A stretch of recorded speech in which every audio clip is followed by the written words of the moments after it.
অসম বিধানসভাৰ সন্মানীয় অধ্যক্ষ শ্ৰীযুত বিশ্বজিৎ দৈমাৰী ডাঙৰীয়া,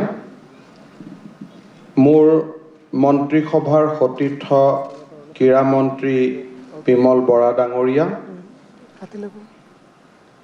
অসমৰ ক্ৰীড়া জগতৰ এগৰাকী পাতঃস্মৰণীয় ব্যক্তি, আমাৰ সকলোৰে আদৰৰ আৰু সন্মানৰ অৰ্জুন ভোগেশ্বৰ বৰুৱা ডাঙৰীয়া, গৰ্বিত পিতৃ টিকেন বৰগোহাঁই ডাঙৰীয়া, মোৰ মন্ত্ৰীসভাৰ আন সতীৰ্থসকল, সন্মানীয় বিধায়কসকল, অসমৰ বিভিন্ন ক্ৰীড়া সংগঠনৰ প্ৰতিনিধিসকল, খেলুৱৈসকল, উপস্থিত ৰাইজ, আজিৰ এই অনুষ্ঠান বিভিন্ন মাধ্যমৰ জৰিয়তে প্ৰত্যক্ষ কৰি থকা অসমবাসী ৰাইজ আৰু আজিৰ আমাৰ দিনটোৰ সঁচা অৰ্থত কেন্দ্ৰবিন্দু আমাৰ সকলোৰে মৰমৰ অসমৰ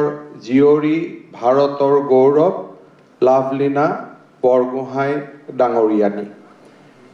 পোনপ্ৰথমে অসমবাসী ৰাইজৰ হৈ অসমৰ প্ৰতিগৰাকী গৰ্বিত ৰাইজৰ হৈ মই অলিম্পিকত ব্ৰঞ্জ পদকেৰে অসম আৰু ভাৰতক গৌৰৱান্বিত কৰা শ্ৰীমতী লাভলীনা বৰগোহাঁইক অসমবাসী ৰাইজৰ হৈ অভিনন্দন জনাইছোঁ। নেদেখা জনৰ ওচৰত প্ৰাৰ্থনা কৰিছোঁ, লাভলীনাৰ সাফল্যই আকাশ চুৱক। তাতকৈ বেছিকৈ প্ৰাৰ্থনা কৰিছোঁ লাভলীনা যাতে কুশলে থাকে, ভালে থাকে আৰু এটা সফল জীৱনৰ অধিকাৰী হয়। আজিৰ এই মুহূৰ্তত দুগৰাকী ব্যক্তিৰ শ্ৰীচৰণত মই সেৱা আগবঢ়াইছোঁ। এগৰাকী হৈছে টিকেন বৰগোহাঁই ডাঙৰীয়া, আনগৰাকী হৈছে মামণি বৰগোহাঁই ডাঙৰীয়ানী। এই দুইগৰাকী পিতৃ মাতৃৰ যতনত, পিতৃ মাতৃৰ প্ৰতিপালনত অসমে এটা গৌৰৱ আৰু এটা অদ্ভুত ৰত্নৰ অধিকাৰী হ'ল। মই সমগ্ৰ অসমবাসী ৰাইজৰ হৈ দুইগৰাকী পিতৃ মাতৃৰ শ্ৰীচৰণত আমাৰ সেৱা আগবঢ়াইছোঁ। লাভলীনাই তাইৰ ভাষণত স্বৰ্ণৰ কথা কৈছে, অহা অলিম্পিকত সোণৰ পদকৰ কথা কৈছে। মই অসমৰ মুখ্যমন্ত্ৰী হিচাপে মই ক'ব খোজোঁ যে লাভলীনাই আমাক যিখিনি আনি দিছে তাক লৈয়ে আমি গৌৰৱ অনুভৱ কৰিছোঁ। আগত কিবা হ'ব, কিবা নহ'ব, তাক লৈ আমি লাভলীনাক সেই দৃষ্টিৰে আমি চাব নোখোজোঁ। 125টা বছৰ আমি অতিক্ৰম কৰিছোঁ, 125টা বছৰ আমি অপেক্ষা কৰিছিলোঁ আৰু 125টা বছৰৰ পিছত অসমবাসীক অদ্ভুত আৰু বিৰল গৌৰৱেৰে সৈতে লাভলীনাই আমাক নোপোৱা সকলোখিনি আমাক উভতাই দিলে। ভগৱানে কৰক আৰু বহুত আহক, লাভলীনাৰ সাফল্যই সকলো ধৰণৰ জীৱনৰ সকলো দিশ স্পৰ্শ কৰক, আকাশ স্পৰ্শ কৰক, আমাৰ শুভেচ্ছা থাকিব, প্ৰাৰ্থনা থাকিব। কিন্তু লাভলীনাৰ প্ৰাসংগিকতা তাই কেতিয়া সোণৰ পদক পাব তাক লৈ নহয়, টকিঅ' অলিম্পিকত সেই মুহূৰ্তত অসমৰ হৈ প্ৰথমবাৰৰ বাবে পদক হাতত তুলি অসমবাসী ৰাইজক যি বিৰল সন্মানৰ অধিকাৰী কৰিলে, যুগে যুগে অসমবাসীয়ে লাভলীনাৰ নাম মনত ৰাখিব, গৌৰৱেৰে সৈতে স্মৰণ কৰিব। অসমৰ নতুন প্ৰজন্মৰ বাবে লাভলীনা প্ৰেৰণাৰ প্ৰতীক হৈ থাকিব। এটা অদ্ভুত জীৱন আছিল। বৰপথাৰৰ 12মুখীয়া গাঁৱৰ পৰা আৰম্ভ হৈছিল। দৰিদ্ৰতাৰ সৈতে দেখা দেখি হৈছিল। মাতৃৰ কিডনীৰ বেমাৰ, দেউতাকৰ সংগ্ৰাম আৰু এখন পিছপৰা গাঁৱৰ সকলো উপাদান, এই সকলোবিলাকক লগত লৈ এটা যাত্ৰা আৰম্ভ হৈছিল। সেই যাত্ৰাই কেইবাটাও গৌৰৱৰ কৃতিত্বৰ অধিকাৰী কৰিছিল। এটা এটাকৈ বিশ্বৰ মানচিত্ৰত লাভলীনাই পদক তুলিছিল। প্ৰাপ্তিৰ আনন্দ আহিছিল আৰু টকিঅ'ই সেই প্ৰাপ্তিৰ আনন্দক এটা নতুন দিনলৈ লৈ গ'ল। 3,30,00,000 মানুহৰ এই অসমবাসীক এক অদ্ভুত গৌৰৱেৰে সন্মানিত কৰিলে। মই আশা কৰোঁ এই এগৰাকী লাভলীনাই আৰু বহুত লাভলীনাৰ সৃষ্টি কৰক। অসমে আৰু বহুত ক্ৰীড়া প্ৰতিভাৰ জন্ম দিয়ক। নেদেখা জনৰ ওচৰত তাকে মই প্ৰাৰ্থনা কৰিম। এটা যাত্ৰাৰ আৰম্ভণি আছিল। ভোগেশ্বৰ বৰুৱা, ডক্টৰ তালিমাৰে নাও, তেওঁলোকে এটা নতুন যাত্ৰা দেখুৱাইছিল ক্ৰীড়াৰ পৃথিৱীখন। অসমত ক্ৰীড়াৰ পৃথিৱীখনক আগুৱাই লৈ যাবলৈ, ক্ৰীড়াৰ পৃথিৱীখনক স্পৰ্শ কৰিবলৈ আৰু ক্ৰীড়াৰ জৰিয়তে বিশ্ব বিজয় কৰিবলৈ ডক্টৰ তালিমাৰা নাও, ভোগেশ্বৰ বৰুৱাই আমাৰ নতুন প্ৰজন্মৰ বাবে নতুন সপোনৰ ৰচনা কৰিছিল। শিৱ থাপা, দীপাংকৰ ভট্টাচাৰ্যী, জয়ন্ত তালুকদাৰ অলিম্পিকলৈকে গৈছিলে আৰু পদক পাবৰ কাৰণে সকলো প্ৰয়াস কৰিছিল। অসমৰ পৰা গৈ অলিম্পিক খেলা সাধাৰণ কথা নহয়। অলিম্পিক মানে 100 কোটি মানুহক প্ৰতিনিধিত্ব কৰা। তিনিওজনে অলিম্পিকত দেশক প্ৰতিনিধিত্ব কৰিছিল। আৰু কিছুদিন আগতে হিমা দাসে আমাৰ বাবে অদ্ভুত সাফল্য কঢ়িয়াই আনিছিল। আজিৰ এই দিনটোত মই ডক্টৰ তালিমাৰা নাও, ভোগেশ্বৰ বৰুৱা, হিমা দাস, শিৱ থাপা, দীপাংকৰ ভট্টাচাৰ্যী, জয়ন্ত তালুকদাৰ, মই সকলোকে আকৌ এবাৰ স্মৰণ কৰিছোঁ। এই গোটেইবিলাকৰ সাফল্যৰ পিছত কোনোবা প্ৰশিক্ষক আছিলে,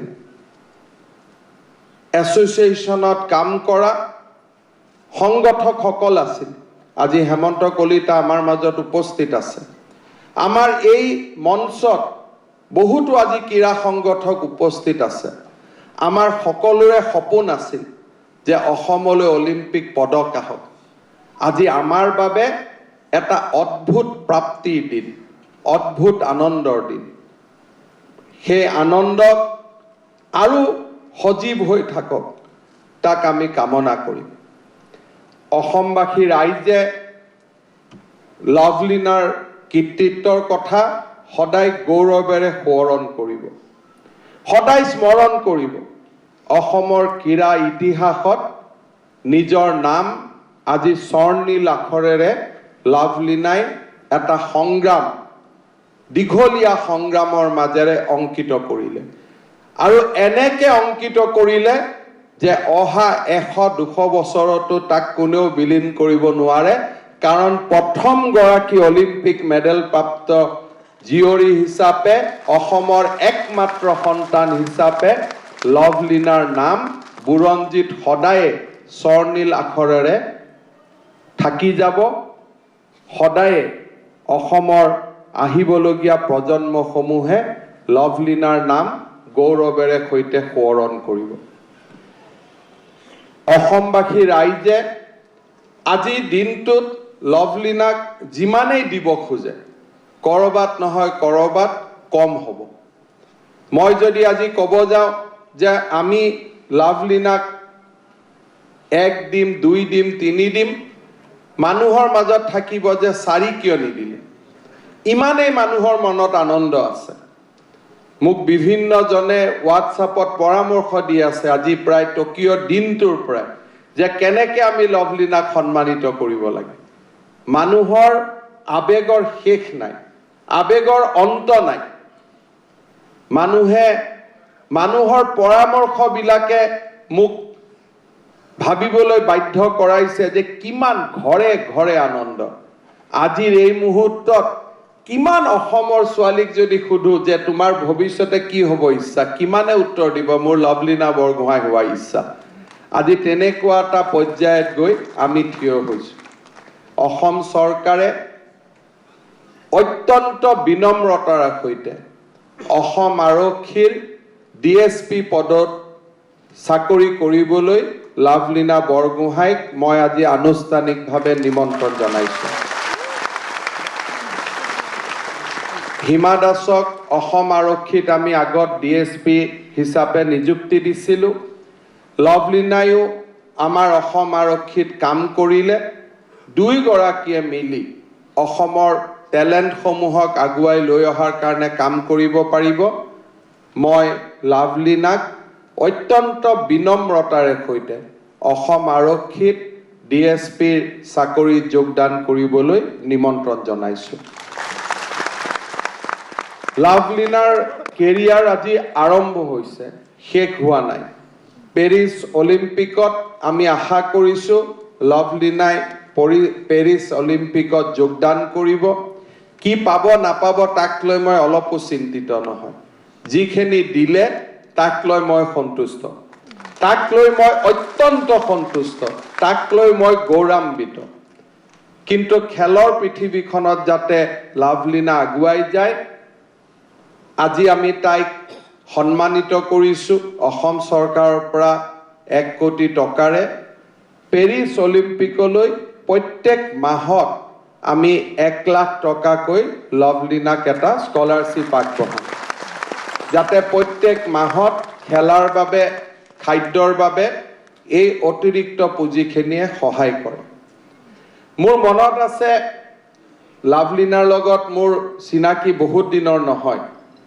কিছুদিন আগতে অলিম্পিকত যোৱাৰ আগতে মোৰ কাৰ্যালয়লৈ আহিছিল কথা পাতিছিলোঁ সেই মুহূৰ্তত টিকেন বৰগোহাঁই ডাঙৰীয়াই মোক এষাৰ কথা কৈছিলে ওলাই যোৱাৰ সময়ত টিকেন বৰগোহাঁই ডাঙৰীয়াই কৈছিল যে ছাৰ লভলীনাৰটো হ'ল তাই এটা পৰ্যায় পালেগৈ কিন্তু অসমত এনেকুৱা বহুত ছোৱালী আছে আপোনালোকে তেওঁলোকৰ কাৰণে চিন্তা কৰক কিমান এটা ডাঙৰ মন আপোনালোকে চিন্তা কৰক এইটো অলিম্পিক খেলাৰ আগৰ কথা আজি কোৱা নহয় যিদিনাখন মোৰ কাৰ্যালয়ত আমি লগ পাইছিলোঁ সিদিনাখন টিকেন বৰগোহাঁই ডাঙৰীয়াই মোক সেই শব্দকেইটা কৈ গৈছিল মোৰ আজিও মনত আছে সৰুপথাৰ সমষ্টিত অসম চৰকাৰে 25 কোটি টকা খৰচ কৰি লভলীনা বৰগোহাঁই নামত এটা ক্ৰীড়া প্ৰকল্প নিৰ্মাণ কৰিব সেই ক্ৰীড়া প্ৰকল্পত বক্সিঙৰ একাডেমি থাকিব আৰু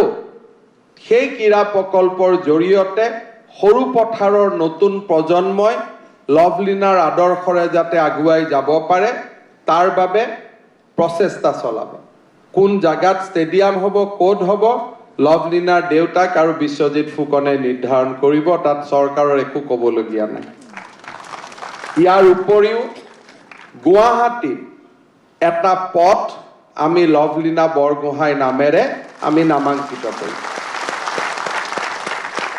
মই আশা কৰোঁ অসমবাসী ৰাইজৰ বাবে লভলীনা সদায় প্ৰেৰণাৰ প্ৰতীক হৈ ৰ'ব আমাৰ নতুন প্ৰজন্মক কেনেকৈ দাৰিদ্ৰতাক জয় কৰি এখন উন্নয়ন নথকা য'ত আজি আমি ৰাস্তা বনাইছো পথ নথকা সুবিধা নথকা এখন স্থানৰ পৰা কেনেকৈ গৈ শিখৰৰ পৰা শিখৰলৈ যাব পাৰে লভলীনা সেই সংগ্ৰামৰ আমাৰ বাবে আদৰ্শ হৈ ৰ'ব লভলীনাৰ এই জীৱন যাত্ৰাত কেইবাজন ব্যক্তিয়ে এই জীৱন যাত্ৰাক লভলীনাক সহায় কৰিছিল। আমি ইতিমধ্যে অডিঅ' ভিজুৱেলত প্ৰশান্ত দাসৰ কথা আমি দেখিছোঁ। আমাৰ অসমৰ আন এগৰাকী গৌৰৱ পদুম বড়োৱে কেনেকৈ লভলীনাক এটা সময়ত চিনাক্ত কৰিছিল যে ইয়াত প্ৰতিভা লুকাই আছে। ছিকিমৰ সন্ধ্যা গুৰুঙে লভলীনাক 7 বছৰ প্ৰশিক্ষণ দিছিল আৰু শেষত ৰাফেল গামাৱাক্সা তেখেতে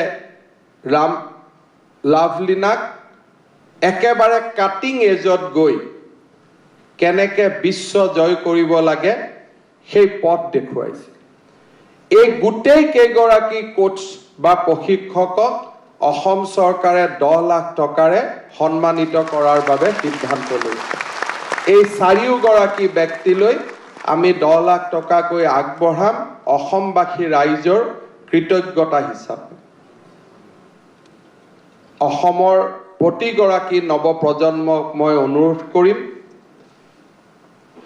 সন্মুখত বাধা থাকিব, সন্মুখত প্ৰতিকূলতা থাকিব, কিন্তু অটল আত্মবিশ্বাসৰ ওচৰত হিমালয়েও সেও মানিব বাধ্য হয়। যেতিয়া মানুহৰ বুকুত আত্মবিশ্বাস থাকে আৰু সেই আত্মবিশ্বাস যেতিয়া অটল আত্মবিশ্বাস হয়, হিমালয়ৰ দৰে সুউচ্চ পৰ্বতেও হাৰ মানিবলৈ বাধ্য হয়। অসমৰ প্ৰতিগৰাকী নতুন প্ৰজন্মই সেই পথেৰে খোজ কাঢ়ক। মোৰ মাতৃ অসম মাতৃক গৌৰৱান্বিত কৰক, আই ভাৰতীক গৌৰৱান্বিত কৰক।